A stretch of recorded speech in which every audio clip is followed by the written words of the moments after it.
Hello students, हम पढ़ रहे हैं कक्षा 9वीं की प्रश्न बैंक के महत्वपूर्ण प्रश्नोत्तर। और आज हम पढ़ रहे हैं कक्षा 9वीं के भूगोल विषय के महत्वपूर्ण ऑब्जेक्टिव क्वेश्चन। कक्षा 9वीं के भूगोल विषय के महत्वपूर्ण ऑब्जेक्टिव क्वेश्चन जो कि आपके प्रश्न बैंक में दे रखे हैं। और इसका पार्ट 1 हम बना चुके हैं। ठीक है, पार्ट 1 हमने बना लिया है जिसमें कि अध्याय 1 और 2 के महत्वपूर्ण ऑब्जेक्टिव क्वेश्चन थे। आज हम इसके आगे के करेंगे और इसी प्रकार के और वीडियो देखने के लिए चैनल को सब्सक्राइब कीजिए। तो शुरू करते हैं। तो इसमें जो अध्याय 3 है अपवाह, और इसका पहला प्रश्न है सही विकल्प चुनकर लिखिए। इसका पहला प्रश्न है विश्व की सबसे बड़ी अपवाह द्रोणी नदी है। विश्व की सबसे बड़ी अपवाह द्रोणी नदी है, तो इसका उत्तर आएगा अमेजन। इसके बाद अगला है गंगा नदी का उद्गम स्थल है। गंगा नदी का उद्गम स्थल है, तो गंगा नदी का उद्गम स्थल है गंगोत्री। इसके बाद अगला है सिंधु जल समझौता किन देशों के मध्य हुआ। सिंधु जल समझौता किन देशों के मध्य हुआ, तो सिंधु जल समझौता हुआ है भारत और पाकिस्तान के मध्य। अगला जो है नदी अपने मार्ग के अंत में निर्मित करती है। नदी अपने मार्ग के अंत में निर्मित करती डेल्टा या ज्वारनदमुख। ठीक है, डेल्टा या ज्वारनदमुख निर्मित करती है। इसके बाद अगला है ब्रह्मपुत्र नदी को तिब्बत में कहते हैं। ब्रह्मपुत्र नदी को तिब्बत में कहते हैं, तो इसका उत्तर आएगा सांगपो। अब अगला प्रश्न करेंगे हम रिक्त स्थानों की पूर्ति कीजिए। रिक्त स्थानों की पूर्ति कीजिए। इसमें पहला क वाला है ब्रह्मपुत्र नदी भारत के राज्य में सर्वप्रथम प्रवेश करती है, तो इसका उत्तर आएगा अरुणाचल प्रदेश। अरुणाचल प्रदेश किस राज्य में सबसे पहले प्रवेश करती है, तो अरुणाचल प्रदेश में सबसे पहले प्रवेश करती है। इसके बाद दूसरा है ख वाला है प्रायद्वीपीय भारत की सबसे बड़ी नदी है। प्रायद्वीपीय भारत की सबसे बड़ी नदी है नर्मदा। प्रायद्वीपीय भारत की सबसे बड़ी नदी है नर्मदा। इसके बाद अगला जो ग है भारत का सबसे ऊंचा जलप्रपात है। भारत का सबसे ऊंचा जलप्रपात है जोंग। जोंग जलप्रपात जो है सबसे ऊंचा है। इसके बाद घ है एक विसर्प नदी बाढ़ वाले क्षेत्रों में कटकर सीधे प्रवाहित होती है, तब का निर्माण होता है। तब किसका निर्माण होता है, तो तब गोखुर का निर्माण होता है। तब गोखुर का निर्माण होता है। इसके बाद अगला करेंगे हम भारत की सबसे बड़ी मीठे पानी की झील है। तो भारत की सबसे बड़ी मीठे पानी की झील है वुलर। वुलर जो झील है भारत की सबसे बड़ी मीठे पानी की झील है। इसके बाद अगला है ब्रह्मपुत्र को बांग्लादेश में कहा जाता है। ब्रह्मपुत्र को बांग्लादेश में कहा जाता है, तो ब्रह्मपुत्र को बांग्लादेश में कहा जाता है जमुना। जमुना। ठीक है, इसके बाद हम आगे का करेंगे। एक शब्द में उत्तर दीजिए। इसमें पहला है किस नदी को दक्षिण की गंगा कहा जाता है, तो दक्षिण की गंगा गोदावरी नदी को कहते हैं। गोदावरी नदी को दक्षिण की गंगा कहा जाता है। ठीक है, गोदावरी नदी को दक्षिण की गंगा कहा जाता है। इसके बाद अगला है सिंधु जल समझौता कब हुआ था, तो सिंधु जल समझौता सन 1960 में हुआ था। इसके बाद अगला है नर्मदा नदी का उद्गम स्थल का नाम लिखिए। तो नर्मदा नदी का जो उद्गम स्थल है उसका नाम है अमरकंटक। अमरकंटक नर्मदा नदी का उद्गम स्थल है। अगला है विश्व का सबसे बड़ा डेल्टा का नाम लिखिए। तो विश्व का सबसे बड़ा डेल्टा है सुंदरवन डेल्टा। विश्व का सबसे बड़ा डेल्टा है सुंदरवन डेल्टा। विश्व का सबसे बड़ा डेल्टा है। ठीक है, विश्व का सबसे बड़ा डेल्टा है सुंदरवन डेल्टा। ठीक है, डेल्टा। इसके बाद है ताप्ती नदी के उद्गम स्थल का नाम लिखिए। तो ताप्ती नदी का उद्गम स्थल है सतपुड़ा। सतपुड़ा के मुल्तई से निकलती है। इसके बाद सागर किसे कहते हैं, तो सागर जो है बड़े आकार की झील होती है। बड़े आकार की झील, बहुत बड़े आकार की जो झील होगी उसे सागर कहते हैं हम। ठीक है, इसके बाद अगला है गंगा नदी की कुल लंबाई कितने किलोमीटर है, तो गंगा नदी की कुल लंबाई है 2500 किलोमीटर। 2500 किलोमीटर है कुल लंबाई। इसके बाद है गंगा नदी एक्शन प्लान कब शुरू किया गया? तो गंगा नदी एक्शन प्लान जो है 1985 में शुरू किया गया। और देवप्रयाग में गंगा नदी से कौन सी नदी मिलती है? तो देवप्रयाग में गंगा नदी से मिलती है अलकनंदा। देवप्रयाग में गंगा नदी से मिलती है अलकनंदा। तो इस प्रकार एक शब्द में उत्तर दीजिए थे। इसके बाद हम करेंगे प्रश्न चौथा, सत्य असत्य लिखिए।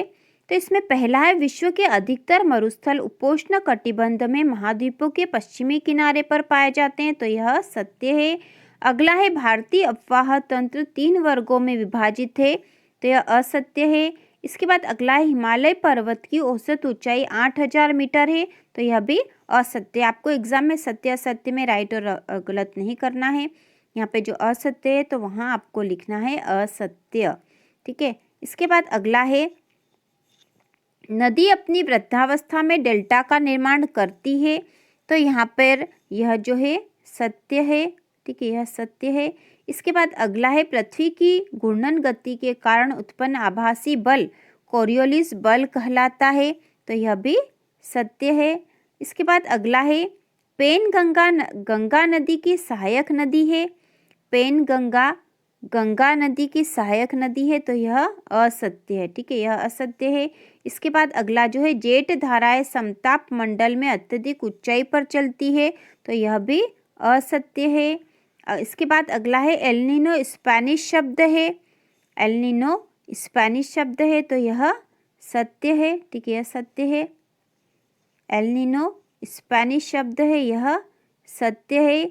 इसके बाद अगला है सिंधु नदी का उद्गम राक्षसताल झील में हुआ है, तो यह असत्य है, ठीक है, यह असत्य है।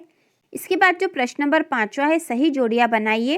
तो इसमें जो अखंड में दे रखे हैं वह हिमालय, गंगा, सिंधु जल समझौता, ब्रह्मपुत्र नदी, दक्षिणी गंगा, गंगा नदी एक्शन प्लान। और खंड ब में 1960 सांगपो गोदावरी नदी, 1985 भागीरथी नदी और सिंधु नदी, गंगा नदी, ब्रह्मपुत्र नदी। तो इसकी सही जोड़ी बनाएंगे। तो सबसे पहले जो हिमालय है, तो हिमालय जो है सिंधु नदी, गंगा नदी और ब्रह्मपुत्र नदी जो हिमालय से निकलती है। इसके बाद गंगा, तो गंगा का आ जाएगा, गंगा जो है भागीरथी नदी, गंगोत्री। इसके बाद सिंधु जल समझौता 1960 में हुआ है। इसके बाद ब्रह्मपुत्र नदी को सांगपो भी कहा जाता है। इसके बाद है दक्षिण गंगा, तो दक्षिण गंगा जो है गोदावरी नदी को कहते हैं। और गंगा नदी एक्शन प्लान 1985 में बना था। तो इस प्रकार ये सही जोड़ियां है। इसके बाद जो अति लघुत्तरी प्रश्न है, ठीक है, अति लघुत्तरी जो प्रश्न है इनमें से भी जो आईएमपी क्वेश्चन है उनको हम लिख कर बताएंगे इनके उत्तर, जिससे कि आप अच्छे से याद कर सको। इसके बाद हम आगे देखते हैं। इसके बाद है अध्याय 4 के महत्वपूर्ण ऑब्जेक्टिव क्वेश्चन देख लेते हैं हम। तो इसमें जो पहला प्रश्न है सही विकल्प चुनकर लिखिए। इसमें क है मानसून शब्द की उत्पत्ति हुई है, तो मानसून शब्द की उत्पत्ति अरबी शब्द से हुई है, अरबी से हुई है। इसके बाद ख है अक्टूबर से जनवरी के मध्य भारत में निम्न में से कौन सी ऋतु होती है? तो अक्टूबर से जनवरी के मध्य शीत ऋतु होती है। अगला जो ग है उत्तर पश्चिम में धाराओं के कारण चक्रवाती विक्षोभ आते हैं, तो इसमें आएगा ठंडी जलधारा के कारण, ठंडी जलधारा के कारण। अगला है एलनिनो जलधारा है, एलनिनो जलधारा है, तो यह ठंडी जलधारा है। और ग्रीष्म काल का एक प्रभावी लक्षण है, तो ग्रीष्म काल का एक प्रभावी लक्षण है लू। इसके बाद हम देख लेंगे रिक्त स्थान की पूर्ति कीजिए। इसमें पहला है विश्व में सर्वाधिक वर्षा वाला स्थान है, तो विश्व में सर्वाधिक वर्षा वाला स्थान है मासीनराम, मासीनराम, ठीक है, मासीनराम विश्व में सर्वाधिक वर्षा वाला स्थान है। इसके बाद अगला है उत्तर भारत में ग्रीष्म ऋतु में चलने वाली हवाओं को कहते हैं, तो उत्तर भारत में जो ग्रीष्म ऋतु में जो हवाएं चलने उनको कहते हैं लू। अगला है स्टेलेग्माइट एवं स्टेलेक्टाइट भारत के क्षेत्र में बनते हैं, तो किस क्षेत्र में बनते हैं? तो मासीनराम क्षेत्र में बनते हैं, मासीनराम क्षेत्र में बनते हैं। इसके बाद है मानसूनी पवनों की गति औसतन किलोमीटर प्रति घंटे है, तो मानसूनी पवनों की गति औसतन 30 किलोमीटर प्रति घंटा 30 किलोमीटर प्रति घंटा होती है। इसके बाद अगला है, विश्व के अधिकांश मरुस्थल कटिबंध में स्थित है। तो विश्व के अधिकांश मरुस्थल उष्ण कटिबंध में स्थित है। इसके बाद हम देखेंगे, एक शब्द में उत्तर दीजिए। भारत में किस प्रकार की जलवायु पाई जाती है? तो भारत में मानसूनी प्रकार की जलवायु पाई जाती है। मानसूनी प्रकार की जलवायु पाई जाती है। इसके बाद है, स्टेलेग्माइट क्या है? स्टेलेग्माइट क्या है? तो यह है, स्टेलेग्माइट क्या है? यह है काष्ठ स्थलाकृतियाँ, काष्ठ